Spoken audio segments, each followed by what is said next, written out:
of excited to be here this afternoon, particularly because I've already heard throughout our day, I've heard comments about, well, we need to engage our residents and we have people sleeping in our lounges and we need meaningful moments and meaningful activities in our day. So I'm happy to be able to share some thoughts with you about how we can embrace opportunities for resident choice and spontaneity in recreation. And I've spent the last 15 years actually at the village of Wentworth Heights in Hamilton, which is one of our Schlegel Villages, and I have spent that time there as the recreation director, and we've really been working hard to apply some of our culture change principles to recreation, and so I'm excited to share those with you today. And actually right now I've just been seconded to do some work within our villages, particularly in the area of supporting and creating a dementia program to support our residents. So let's take a quick look at a calendar, and all of you have a calendar, right? Do you love your calendar? You hate your calendar. Do you live by your calendar? We do. It is like the gospel truth according to the calendar. So I thought what we would do is we would take a couple minutes to take a quick look at how is our calendar designed. So if we reflect on a traditional recreational calendar, I'm going to use our 5 W's to pull it apart. So our first W, who do our calendars respond to? You're going to learn something really quickly about me, and that is that I don't mince words. I call a spade, and you have to just acknowledge truth, and truth often hurts. Right? True. So here is the truth. The truth is we spend about 80% of our time planning our calendars. 80% of our calendars are planned for 25% of our residents. They are planned for our residents who are vocal, or even better, whose family is vocal. Great. And then secondly, thirdly, they're planned they're promoted by team members who tell us, you've got to keep Heather busy because she's driving us crazy, right? So that is the people that we plan our calendar for. Is this truth? Yes? Yes. This is truth. I love truth. It's very liberating. Okay, secondly, our next W, what? What do we schedule? We schedule, are you ready? Groups. We schedule groups and more groups and more groups because everybody loves a good group, right? Right. If you like to read, have we got the group for you? What we've done is we have taken what meets the general needs of the majority and we've chucked them all into a group because we feel that's the most effective way for us to use our time. And we do it by domain: physical, cognitive, social, emotional, spiritual. You know the drill. Next W, when. When do we plan and schedule things in our calendars? At the typical times. What are the typical times? 10. Ha, you knew. Your calendar must look like my calendar. 10 followed by? Oh, wait, no 11? Oh, you guys, come on. You could at least do 10, 11, and 2. But you're dead right. Look at this. This is crazy. I don't know really any of you, and yet our calendars look exactly the same. This is very interesting to me. Why is that? Because our calendars are primarily suited around our team members' schedules, not around our resident schedules. Next W, where are our programs and things happening? In our activity spaces. We have an activity room, a lounge, a kitchen, call it whatever you want, but it's usually a designated space that's purpose is to meaningfully engage people. That's where the magic happens. Fabulous. So the interesting thing is we decide what we want to have happen, and then we say, if you want it, you got to come to us to get it, right? Or we'll drag you there. However you want to call that. Our last W is our why. Why? Why do we plan it this way? Are you ready for this? This is earth-shattering. Because we always have. We have always done it this way. This is the truth. We have been trained to believe that groups help us efficiently meet our residents' needs. And because the ministry tells us we need a calendar. Right? Truth. So how do you feel about truth? Did we get to the truth? All right, then we are off to our next slide, which means I have to forward it. There we go. So what I want to talk to you about for a quick moment is how we can possibly create calendars that can provide programs that might be more resident directed. Because we really do spend a lot of time planning our calendars that are very, very specific. But what if that's not what the residents feel like doing exactly in that moment? Let's take an example. Current events. How many of you have current events on your calendar? Some form of, come on, actually put your hand up. Okay, thank you. Most of you have current, yeah, I'm tough. So truth and tough. There's a lot of T's right here after the W's. So we've got a current events group. We'll all pretend that we have that happening, and it happens on Monday morning because it's the way to start the week, right? And so we walk into the lounge, but the lounge is what? Sleeping, right? It's Monday morning. What do you want to do Monday morning? You're sleeping. So the lounge is either empty or the lounge is sleeping. So we've got the lounge sleeping and we go, hi there, would you like to come to my current events group? Would you like to come? We're going to talk about the news. And I'm Susie, recreation therapist, and I'm all chirpy and happy. Sure, don't you want to come? And you're like, no, thank you. Please, go away. You are a lot to deal with on a Monday morning or maybe any time, right? I get it. It's okay. You can tell me later. Remember, I like truth. So what happens is we've got that poor Susie, the rec therapist, who spends 20 minutes trying to convince 3 people that they want to go to current events. She then drags them off to a little activity room, and 3 people are engaged, kind of, in current events. Is this effective? No. Does the rec therapist know that? Yes. So what does the rec therapist do about that? Amen. Same verse. That's right. Next verse, same as the first. We do it again next month. Or maybe if we're really enlightened, we say that next month, maybe it shouldn't be at 10, it should be at 11. Maybe they'll be awake by then. But we don't really get to the bottom of the matter. And the problem is that it's the only thing that rec therapist has come prepared to do. She's come with the paper, it's on the calendar, it's on the board, it's time for news. That's what we're doing. Shoot, nobody wants to do it. It's also the only thing she actually has permission to do because it's what's on the calendar. And gosh, the ministry wants us to do what's on the calendar. So we know it's not working. We don't know what to do about it. And so I'm going to give you another suggestion. Please don't just bump it to 11 o'clock. You know, it would be great if we could take a look at maybe no one actually wants to read the news, but maybe it's a bigger problem than that. And so you'll see in your slide, I talk about creating a more general program title. And I'm sharing this because this is really a very simple approach any of you could take home today and you could share with your recreation team. So why would I want to do this? I'm going to put, do you see that title, Body and Mind? So think about, you know, I've made this general category. What would happen if I went into a neighborhood prepared with several tools and resources based on what I know about my residents?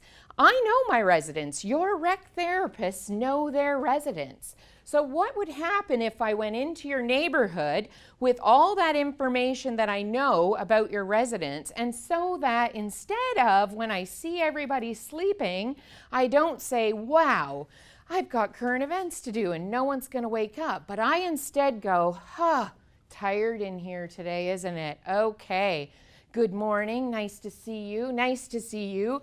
I brought that music we were talking about last time. Let me put it on. So I get some nice energizing music in the background, and now I can go one by one and say good morning to everybody. And I'm like, we are tired today, eh? I know, I had a killer weekend. I was gardening all weekend. I am stiff as a board. Would you stretch with me? And so now we're gonna stretch. I'm gonna wake everybody up. Okay, that's not working. I'm gonna have to chuck a ball at people to make them wake up. Good thing I brought a ball, so I bring my ball. But look what starts to happen because I have permission to do that because my program was called Body and Mind. So now I've gotten people up and going with some exercise, some stretching. We're all moving and grooving. And now I'm like, so do you want to hear what was in the headlines? And we've got that one person who goes, yeah, how's the fire in Fort McMurray? And I go, I brought the newspaper. Would you like to read that? Or I've got my iPad. Do you want me to look that up and we can talk about that for a minute? So we talk about that for 5 minutes. And now the residents are depressed. And they're going, well, this is sucky. And I go, well, do you want me to find some good news? And they're like, yes. So I go on good news and I find something else to share. And then I might say to them, okay, how about we have a change of topic? It was Mother's Day on Sunday. I brought some phenomenal mother's advice. Do you want to hear it? Or a Mother's Day quiz or whatever. And now suddenly, does this sound different than the snooze fest that it was? Yeah, now suddenly I might possibly have a whole lounge engaged because we're doing something different. So that is just simply by giving our team member permission to bring a variety of tools and resources with them to do that program. So that, in my opinion, this is a beginning for you. Not only is this more fun for everybody, but look at what it does. It allows us to meet our residents where they are at the moment. Is that culture change? This is totally different. This is not the team member doing what I have been instructed to do, the government. This is me saying, I want to come alongside you. And I'm here in the neighborhood this morning, and this is the feeling that I get. And it's really resident-centered because it's our residents who are telling us what they want to do in that next moment. Do you want to read Dear Abby today? I brought the crossword. Do you want to work on that? You want to hear your horoscope? It's a way different approach. And so it becomes less controlled by us and more responsive to our residents. And if any of you are rec therapists, guess what happens? This is really, really cool. I can now take my 50 cognitive programs that I have to have a separate program description for each of them and a separate documentation tool in my Activity Pro account. I can reduce that to body and mind, and all of those things fall under body and mind. And isn't that just really exciting? It really is. If you're not excited enough, you have not had enough caffeine. Okay, moving right along.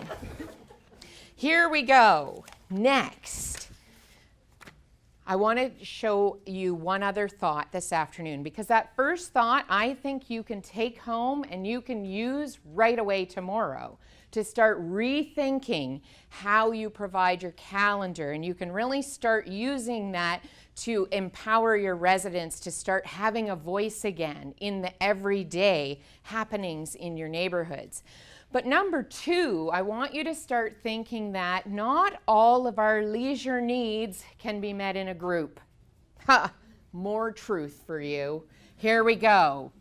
We need to be creating leisure, a space for leisure that is really unique to each resident, because leisure is really something that is incredibly unique to you. It's shaped by your experiences, by your interests, your skills. It's all about you. It's your personality. It might be your cultural background. All of those things shape who you are. Take one moment and think about yourself. and think, how is your leisure unique to you? So I'm going to ask you to take 1 minute, and I want you to turn to the person next to you, and I want you to tell that person, if I set you free right now, can you imagine? I wish I had that power, but Mary Lou won't let me. If I had the power to say, guess what? The rest of the afternoon is yours and you can do whatever you want.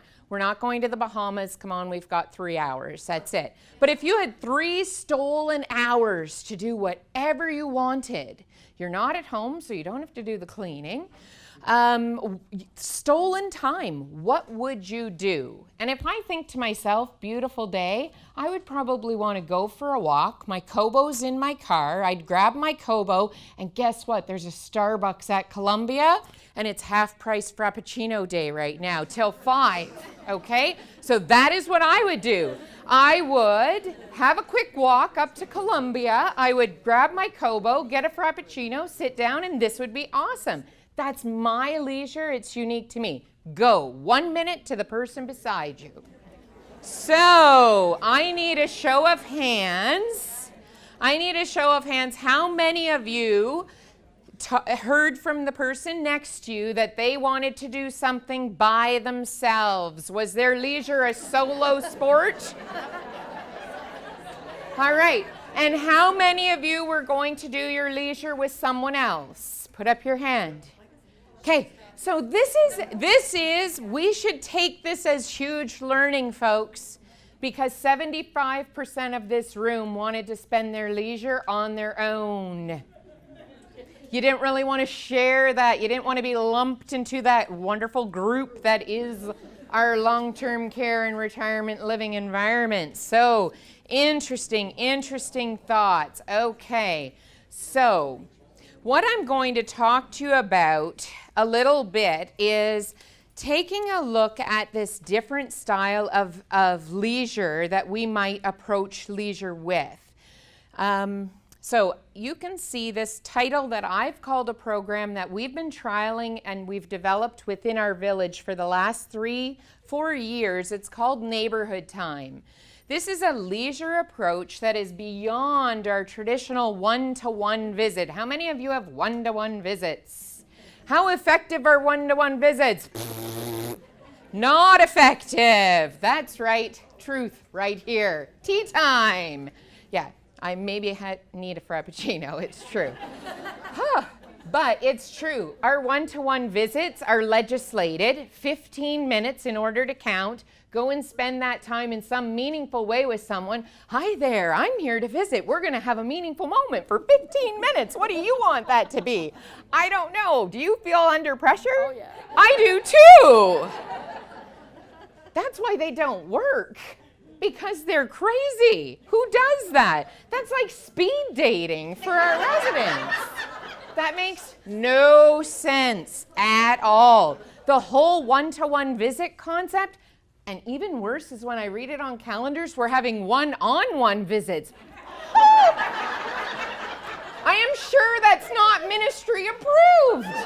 Okay, I digress. Okay, back on track. So really, this neighborhood time program that I've worked on developing with my team is saying that we need to get back to embracing that our model of leisure should be about what you need in the moment, what's meaningful to you. And the only way for me to do that is to know you well, to know your life story, and then to help facilitate that meaningful engagement. So I want to actually pretend for a moment with you. So if we were doing neighborhood time today, I would come into the lounge possibly, and I would start by taking a look at the people in the lounge. And you know how it works. There's the 5 people here who are like, Heather's coming, it's 1:30. She's coming for 2. This is so great. I call you fondly the Lucy Lounge Lizards. Because you're always there. You're that 25% of the residents who we do 80% of our programming for. You'll do anything, always, and you're loud and demanding. It's great, right? So my theory is if you can't beat them, join them. So when I come to do neighborhood time, the first bit of my time is spent with my Lucy Lounge lizards. So I go, ladies, I brought the crossword puzzle we're working on because I know my ladies and that's what they love.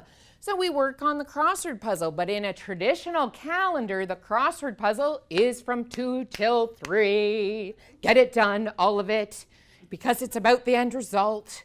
No, not at all. So I go, let's do maybe 10 today. Let's get 10 of those out of the way. So we spend maybe 5 or 10 minutes working on our crossword puzzle, and we follow that by me saying, and guess what else? I brought a Josh Groban video. I know, heartthrobs, right? This is so exciting because I know that this is something they really love. So I'm like, I'm gonna put it on for you. And my lounge lizards are going, this is so great. We did a crossword and now we're watching Josh Groban. Hurrah. So now my Lucy Lounge lizards are happy. Am I right? Yeah. And what about Jackie, who's beside, and she has not paid, that was not at all about Jackie or about Susan or about Christy. Because do you have those people in your lounge? The ones who sit on the fringe? They're not included. But the good news is they're not trouble. Right? That's the crazy thing. We do 80% of our programming to keep those 5 people happy, and we go, and the others are fine. They're fine because they're not creating any trouble. That's insane. Those are the people we should be worrying about.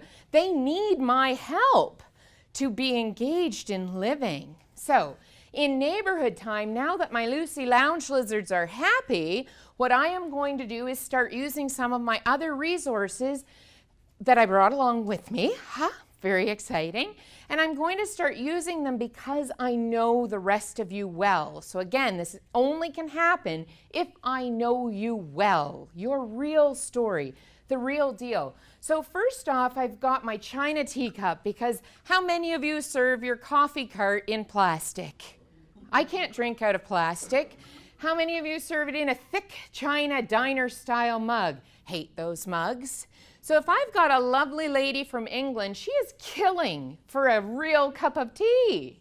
And so I say, Jackie, brought you the Earl Grey just the way you like it, little dollop of honey. And she's like, oh, somebody knows me?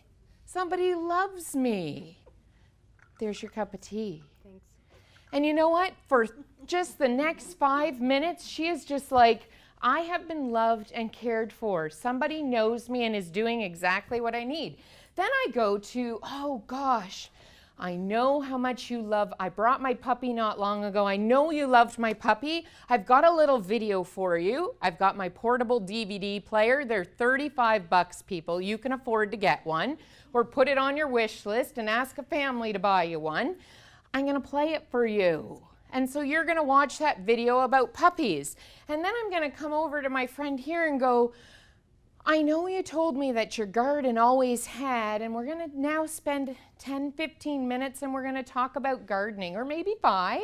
And I'm gonna say, and look, I brought the latest Canadian gardening magazine. Have a look.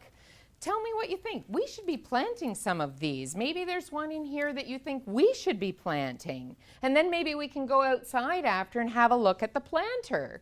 And we'll decide what it is that we should do. Oh, right. And I brought music because Christy loves the Beatles. And so there's your headphones and, ooh, loud enough. There you go. And now Christy is like, thank goodness. If I had to hear any more of that Josh Groban, Now I'm going to walk down the hall and I'm going to find that resident who I know is sitting off all by herself. She loves to work on a puzzle, but somebody has to get her started with that. So I'm going to get her started. Thank you very much for being my puzzle lady. And this is going to go on and on. I've got all of my resources here and all of my supplies. And what is going to happen is I am going to slowly engage that whole neighborhood in doing exactly what it is that is meaningful to them.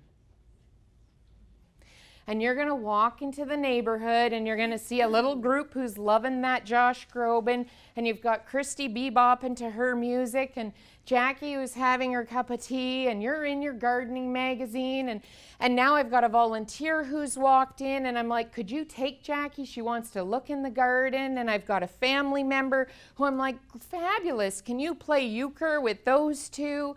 And I've maybe got a team member who's like, I'm done in 5 minutes, but I wouldn't mind. And so I've set them up giving someone a manicure. And all that I've done is I've facilitated what?